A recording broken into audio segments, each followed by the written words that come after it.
Hello friends, तो आज है आस्था का महापर्व का समापन। तो हम लोग सुबह निकल गए हैं घाट के लिए।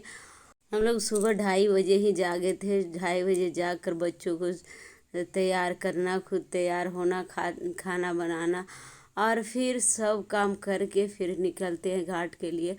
और वहाँ अर्घ पड़ता है।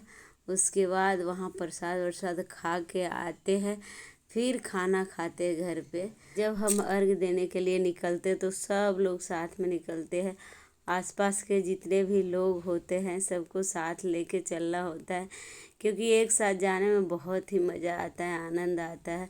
और सब छठ मैया के गीत गाते हुए जाते हैं। और यहाँ पर जो है उगते हुए सूरज को अर्घ दिया जा रहा है।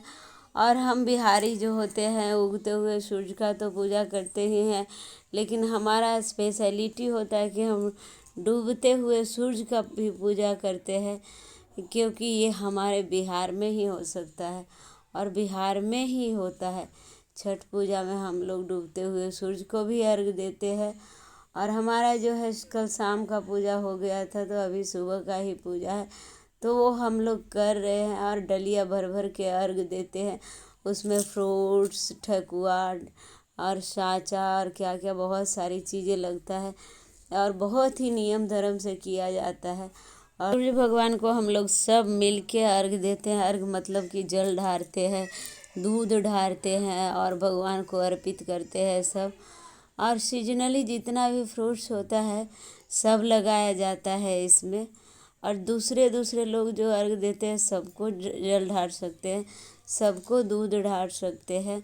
और यहाँ बड़ा सा अग्नि कुंड बना है। अग्नि कुंड मतलब अग्नि का ढेर बना है और उस पर होमाज दिया जा रहा है, हवन मतलब हवन जलाया जा रहा है।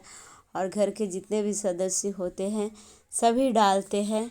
और यहाँ पर है जो मेरी बेटी है, थक गई है और बैठ गई है नीचे ज़मीन पर। कुछ भी बोलेगी, थक गई। और ये जो लड़की है सानवी है, मेरी दीदी की नतनी है, उसका आज होने वाला है मुंडन। तो उसका बाल जाने वाला है, तो उसको बाल से बहुत प्यार है। और उसके मामा उसको बोल रहा है कि तुम्हारा बाल चला जाएगा, तो वो हंस भी रही है, दुखी भी है। और ये मेरी बेटी इतनी थक गई कि भाई के गोदी पे ही लेट गई। और ये मेरी दीदी की पोती है, जिसको बहुत ही मज़ा आ रहा है बाहर निकल। यहाँ पे जितने भी बरेती हैं सब पूरा मुंह करके बैठी हुई हैं।